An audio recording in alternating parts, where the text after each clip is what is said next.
Welcome to episode number 295 of the Beyond Social Media Show, the podcast for all of you marketing, advertising, public relations, and communications professionals. You can find us by searching for Beyond Social Media Show. We are recording on, what is it, February 8th? I have the wrong date in here. February, like I don't know what date it is. February 8th, 2020. A lot of things to talk about this week, including Seventh Generation's State of the Union, Flirting at Scale, Hacking Maps, Vindictive Valentines, Spotify Expands, Netflix at the Oscars, Super Co-op Bowl, Astronaut Christina, Stop Clearview AI, No Parody Twitter, WTF Celebrity Cruise, Banned Baby Nut, Worst Super Bowl ad, Clean Up in Iowa, and a lot more. BL kicks it off with the best story of the week. BL, what do you got? Well, it's astronaut Christina. She landed back on Earth after 328 days in space, the longest single space flight by a woman. But also, the story comes from NASA, of course, and they tweeted a wonderful video of her most memorable moments, and they included seeing the Northern Lights and seeing her hometown from space.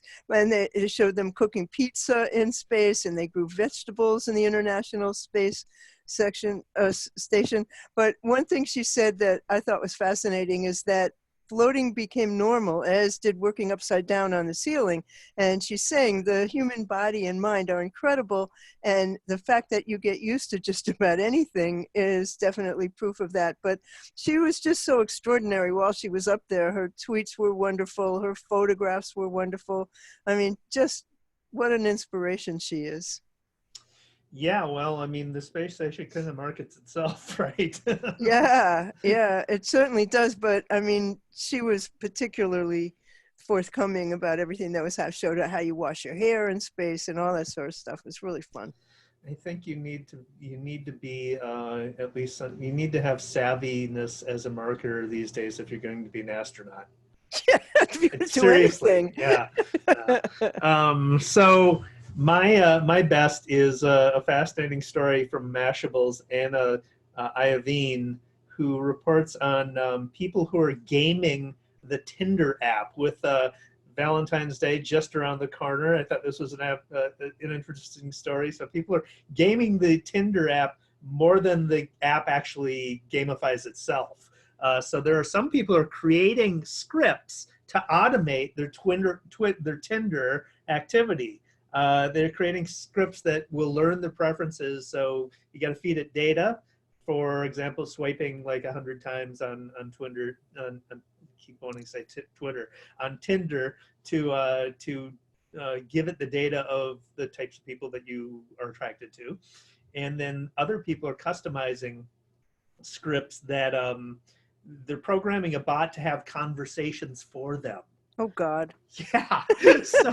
So once it's got enough, your script or your program has enough, or your bot has enough data to know what you want, it can essentially use the app for you. There's the article quotes a Robert Winters, who's a programmer in Belgium, who says at one point the bot was having maybe 200 conversations at a time. I think Tinder knew this, and they banned me, of course, from the platform. But I mean, it's shades of the movie Her, right? Yeah. Oh, that's hilarious. That really is, but terrifying at the same time. Uh-huh. I mean, you could be talking to, it's bad enough who you're talking to, let alone it could be a bot. Yeah, well, I'm not a Tinder user, but we will put links to some of these apps. There's some open source code available in the show notes. So all of you want to Tinder encourage users people out there, to do this? Oh, why not? It's just more efficient. You're just, dating can be a real. Oh, let me tell you. Yeah. So anything that makes it better, more efficient, why not? No, efficient and better are not the same in this case. True. Better is a whole different category. Okay, so this is actually inspiring good news. Seventh Generation, I think, won the State of the Union message, which I have to say I boycotted. But what they did was they brought a roadblock on ABC, CBS, and NBC, and they had 60-second ads in between the State of the Union address and the Democratic response, and they were laying out the brand's outlook on climate change. This is from a Jack Neff story in Ad Age. The ad was done by Opinionated in Portland, and it was to drive home what Seventh Generation stands for, which is based on an ancient Iroquois philosophy that decisions made today should result in a sustainable world 7 generations into the future, which of course is not where we're going right now. With the buy, Seventh Generation was going for maximum social media and talk value behind in the new spot, and it declined to release it before airing, which I thought was also interesting.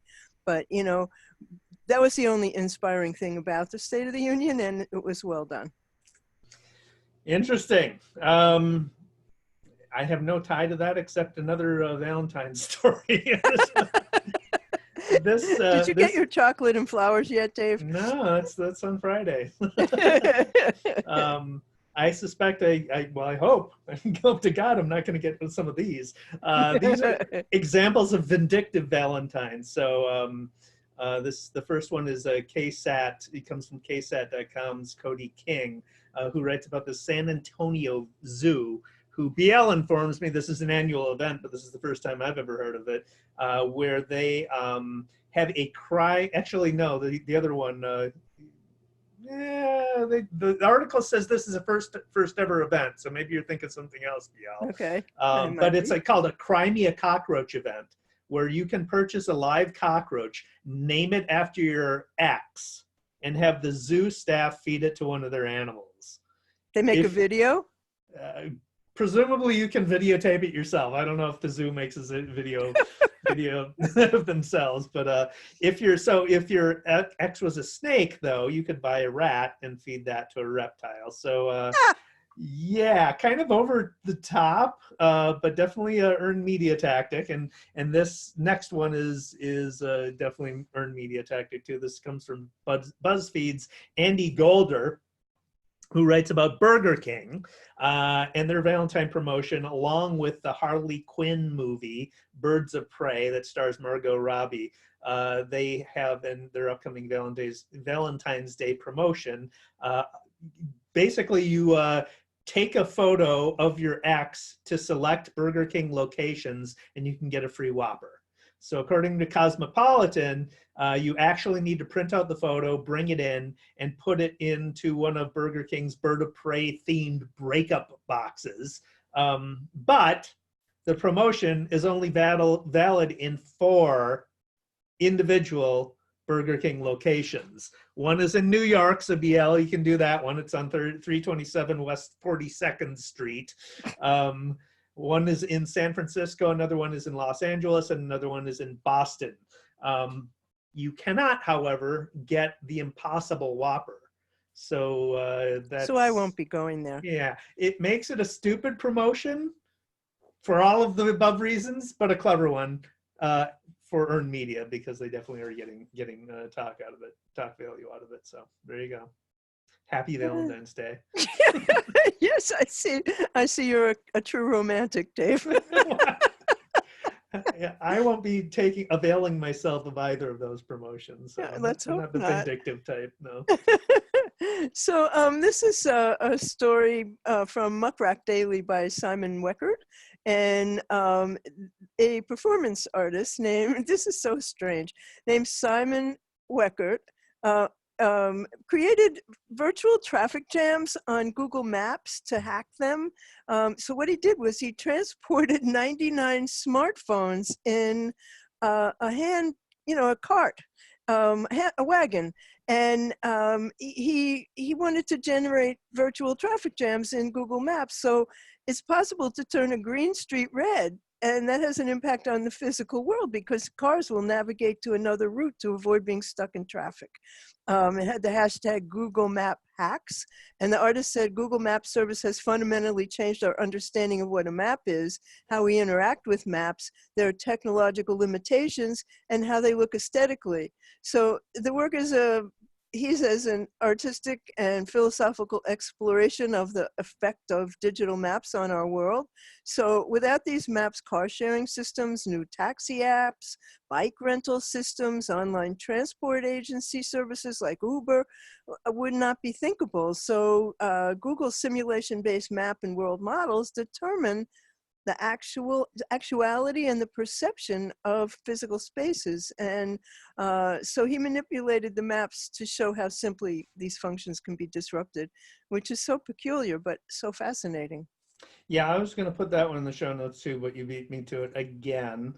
Um, but yeah, I think it's not so much a artistic happening as just a prankster with the cover of an artistic veneer. Well, a lot of performance artists like that, you know, really. I mean, it's just so bizarre. But I thought it was a fun story. It is. So the Academy Awards are on Sunday. Bill, do you watch the Academy Awards? You know, I will. Okay. I want to see the clothes. I occasionally watch them. I don't know if I will this Sunday. It depends on how much work I have to do. But Netflix has several originals in the running for Oscars, and this is an article by The Verge's Julia Alexander that I wanted to talk about. I've had it in the show notes since last year. I wanted to talk about it at the time, but for whatever reason, it ended up on the cutting room floor. But it is. I'm bringing it up now because it's appropriate now. So the Netflix's big original movie, The Irishman, has earned 10 nominations. Martin Scorsese's film is up for Best Picture, Director, Best Supporting Actor for both Al Pacino and Joe Pesci, Best Adapted Screenplay, Production Design, Cinematography, Costume Design, Film Editing, and not last but certainly not least, Visual Effects. So last November, Netflix signed a lease to keep the Paris Theater in New York City open. Thank goodness. In order to play some of its most prestigious films. Bill, have you been to that theater? Oh, that's the best theater in New York. Anything that ever played there was wonderful. And it was all, you know, art films, and it was just a wonderful, wonderful theater. It was the last one-screen theater in New York City, and the goddamn thing closed. Okay, well, they reopened it, and that's, I mean, all the things that you listed about the theater is another reason why I think this is such a good story for Netflix. So they reopened the theater for a limited time to screen Noah Baumbach's movie Marriage Story, which I believe is also up for some nominations. Great movie. Yeah, it is. But the move came, this leasing the theater came at a time when AMC and Regal had refused to stream Netflix originals because of discrepancies over exclusive theatrical windows for the release. So, I mean, they wanted to be able to show it in their theaters before it was available for streaming, essentially. Netflix needs its movies to play for at least 7 days in a theater in order to garner award nominations. Apparently, that's a rule. And so owning smaller theaters across the country, like the Paris Theater, can help Netflix meet those obligations, while also giving them the ability to release the titles in a theater as well as on their streaming service. They can appease their subscribers, who would be me among them, be a bit miffed if I didn't get it when it was released, right? The press release at the time said the company plans to use the theater for special events, screenings, and theatrical releases of its films. Netflix was looking to use the space for specials and possibly ongoing series related to its films. It could, like, for example, host retrospectives for directors like Baumbach, and that could include non-Netflix originals, but also Netflix stuff. So I keep an eye on that theater and report back if they're having any interesting things. But I think it's a really smart move on their part and a clever move on their part to use brick and mortar space to accomplish their goals. Oh, and it's so wonderful that they saved the theater. Well, I'm because sure the theater itself is just a wonderful place. Yeah. You know, it's got great sound. It's got everything you want a small theater to have. It's not huge. There's not I went to the movies last week, and it was in a 7-story building. There were movies everywhere, you know, like 14 movies playing. And give me the Paris. It's so calm and so extraordinarily good. So it's very good news. So more good news, this time for podcasts. Spotify just spent a gazillion dollars. Spotify wants more general audio content besides music. And so they just bought a website that they paid a gazillion dollars for. They spent they already have $400 million beefing up their podcasting presence. They shelled out $56 million for Parcast and more than $190 million for Gimlet, even before this latest purchase.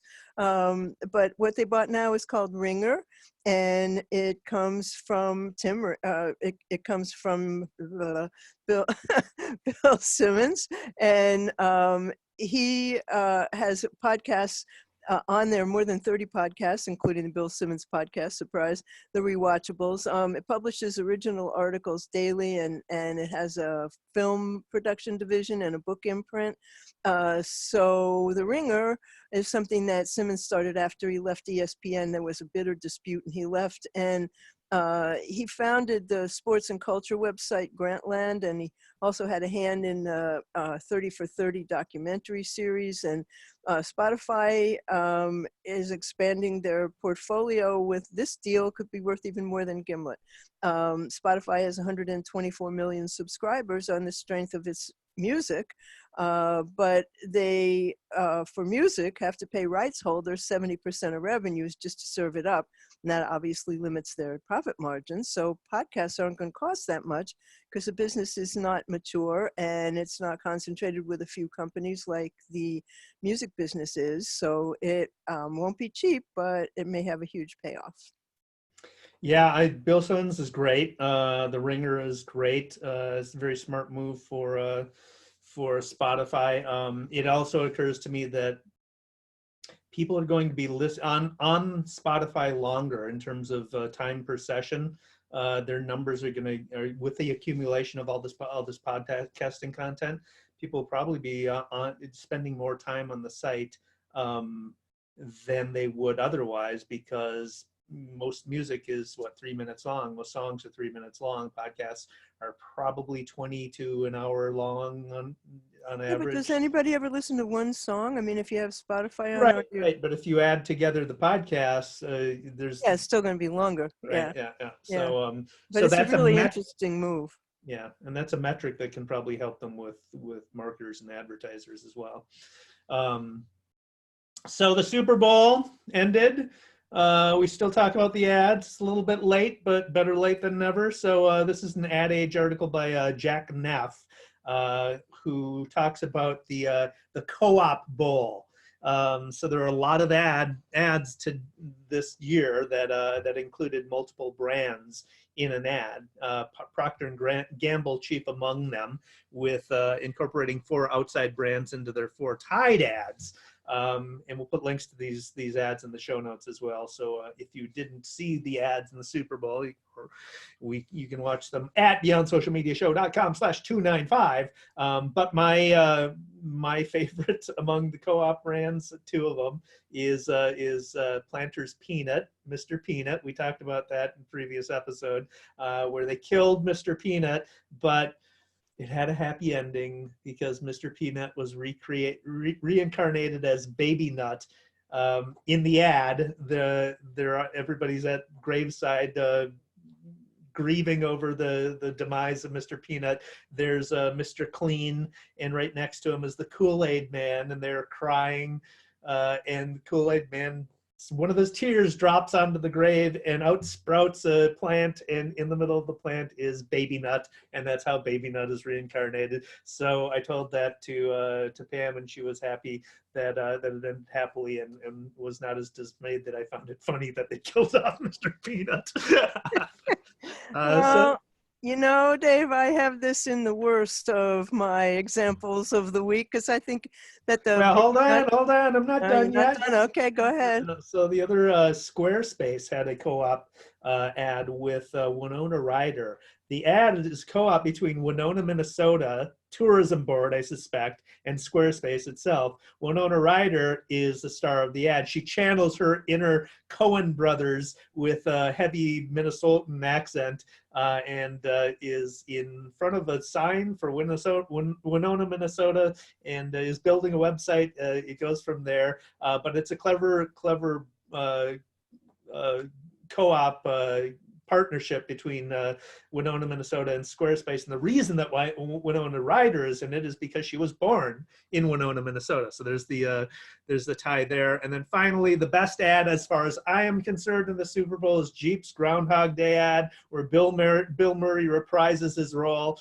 in the movie with the help of actors from the original movie, a groundhog, and of course a Jeep. The tagline at the end, so he goes through day after day after day, reliving every day. But rather than in Groundhog Day, the movie, he was dismayed at the fact that he had to relive every day. This one, he enjoys it because he gets to drive a Jeep. And the tagline of the ad is "No day is the same in a Jeep Gladiator." So great job with Jeep on that Super Bowl ad. And BL, take it off. What happened with Baby? You drive a Jeep, don't you, I Dave? used to. I so miss driving my Jeep. Yeah. Well, I have planters in the worst of the examples because I think that the baby nut thing was ham-handed, basically. And Twitter suspended 3 of the meme accounts that they launched because it violated Twitter's rules. This is from a Benjamin Goggins story in Insider. And so after they announced the reincarnation of Mr. Peanut as Baby Nut, the account the at Mr. Peanut account immediately began retweeting the meme accounts that were centered on Baby Nut, who looks a lot like Baby Yoda. So unlike Baby Yoda's virality, which appeared to be a grassroots internet thing because he was just so damn cute, you know, Baby Nut came with an infrastructure that was designed to produce internet stardom, showing the lengths to which companies will go to ensure a viral moment. So the accounts looked like ones started by fans or clout chasers, but the Baby Nut meme accounts were created before Baby Nuts was born, before the launch, some as early as September 2019. So they were part of a coordinated promotion effort. Then that kind of activity is usually called advertising. So while the effort failed, it shows that planters understood, that's the interesting part, they could have put it in the good. They understood the ecosystem, and it was the execution, not the idea, that failed. So Insider said that Saturday night, the accounts, they said that the accounts could be in violation of Twitter's spam platform manipulation policy, which forbids coordinated activity that attempts to artificially influence conversations through the use of multiple accounts, fake accounts, automation, and/or scripting, and operating multiple accounts with overlapping use cases such as identical or similar personas or substantially similar content. Well, that's what they did. So they said they consulted with Twitter before they launched the memes and they thought they were okay, but as they went forward, Twitter decided that that was not okay, and so Planter said they respected the decision. You know, that was stupid. And yet, Trump and the Trump family still have their Twitter accounts, and they're still using them to do the exact same thing. Isn't that the truth? Yeah. So there you go. My worst story is something we talked about last week with the company called Clearview AI. This is from Gizmodo's Del Cameron, who reports that the company, the face recognition startup, has been slapped with some cease and desist letters by Google and YouTube. This company serves hundreds of U.S. law enforcement agencies, including the FBI. So they're providing facial recognition data to those agencies. But YouTube, Google, have slapped it with a cease and desist letter because their founder, the Clearview AI founder, Hon Tan That, had said in an interview with CBS this morning that he was defending scraping photos of people's faces from Facebook, Google, and other websites without their consent, saying that it's public data and they have a First Amendment right to access to it. Last week, Twitter issues its own cease and desist letter to the company, and a Venmo spokesman likewise said last month that the scraping of Venmo was a violation of their terms as well. So this company, keep an eye out. They're bad. How to choose the right word, huh? Right. So this is another Twitter story, and it was another unprecedented move. They took away a college student's access to a parody account mocking his school, and they gave access to his account to the university's administrators. So this is from a Business Insider story by Paige Leskin. So the kid's name is Isaiah Kelly. He's a 20-year-old sophomore at SUNY Genesco, and he created this parody account. And he found out on Wednesday that he was locked out of the account, which ran under the handle at SUNY Geneseo, and all his tweets were deleted. And he had made the account earlier in the month, replicating the look of the school's official account for the full effect, the same profile picture and banner, the same bio, and a handle just 2 letters off. There's so many accounts like this.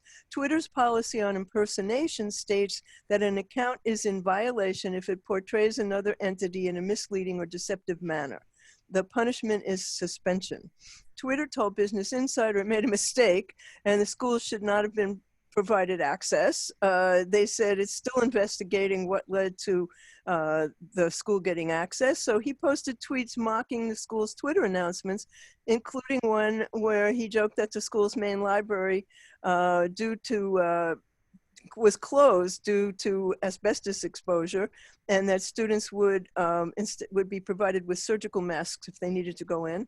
And then when a blackout happened on campus, he said, "LOL, forgot to pay the power bill," followed by a post saying the school's president would hand out cookies since we have nothing else to offer our students.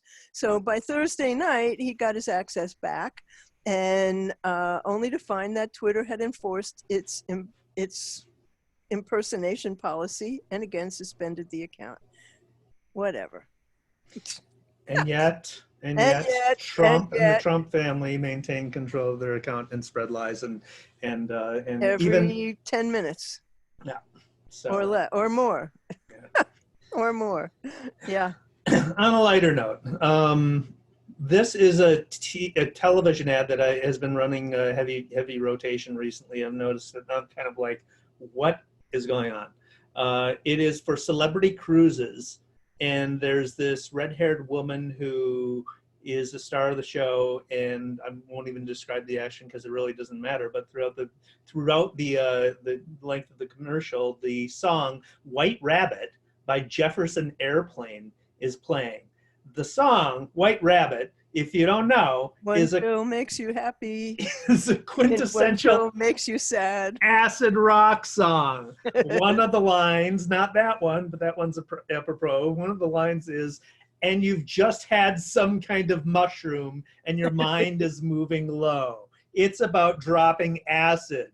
So who chose this song for a commercial? It didn't make any sense in the context of the action of the commercial itself.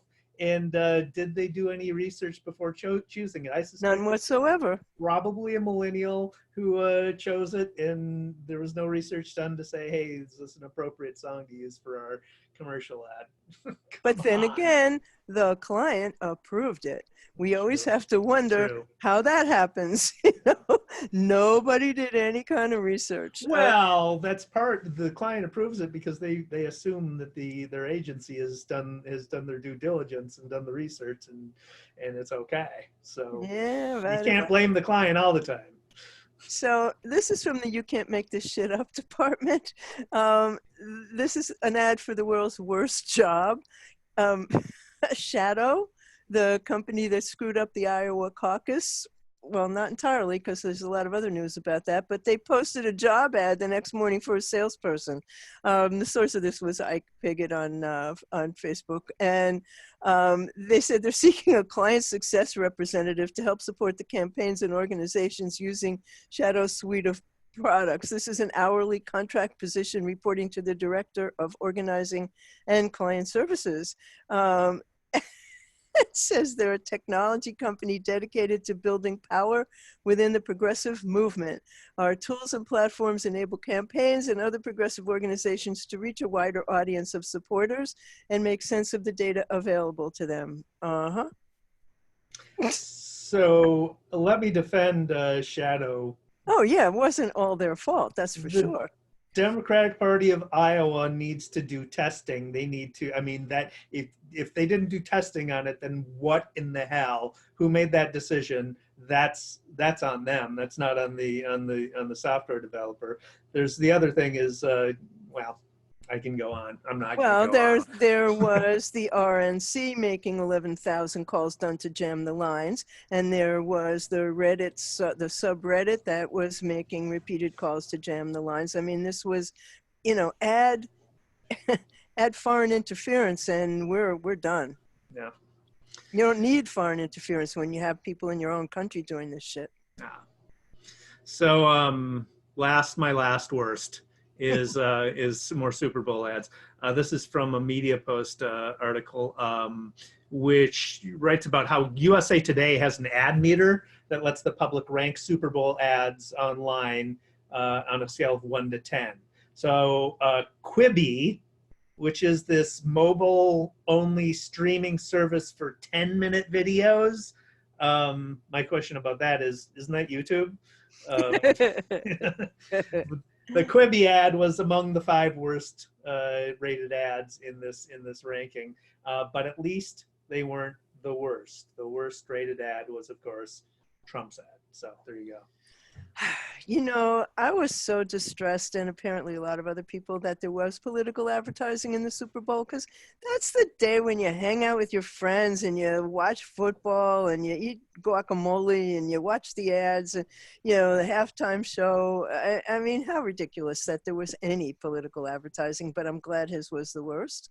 So this is a story from Tyler Danucci, and it came via Casey Newton, and this guy had a really rough year. He posted a hilarious resume.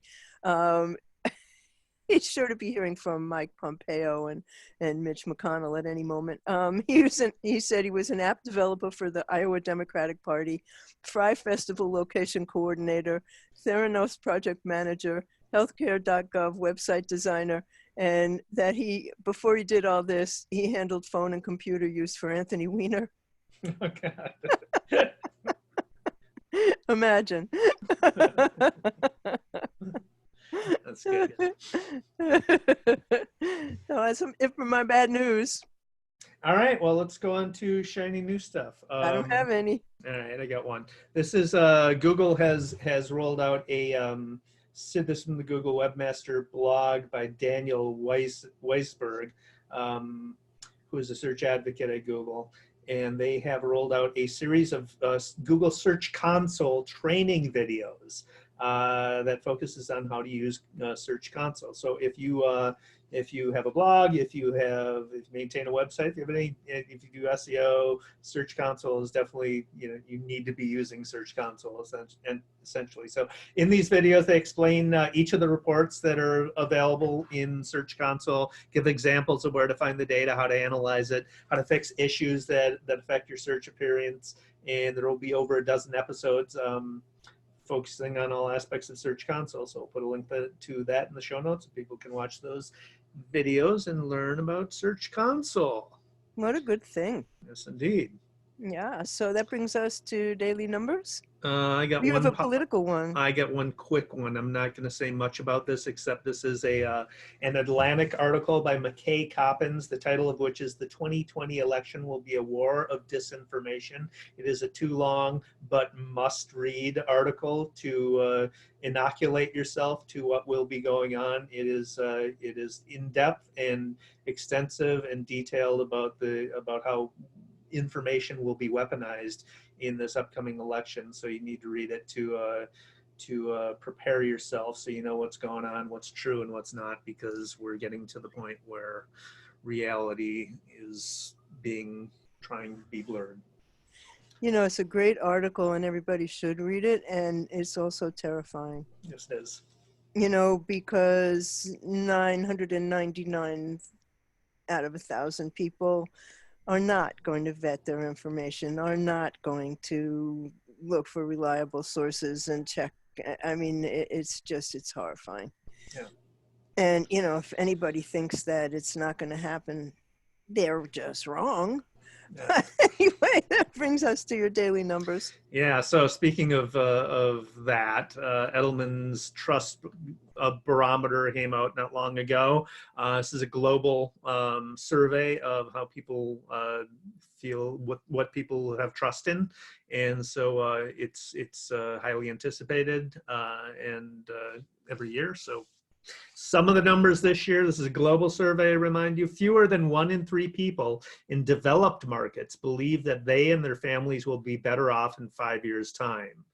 56% believe that capitalism as it exists today does more harm than good in the world.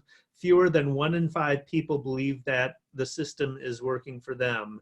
And then there's a graph that we'll put in the show notes that asks how much do people trust these people to do what is right?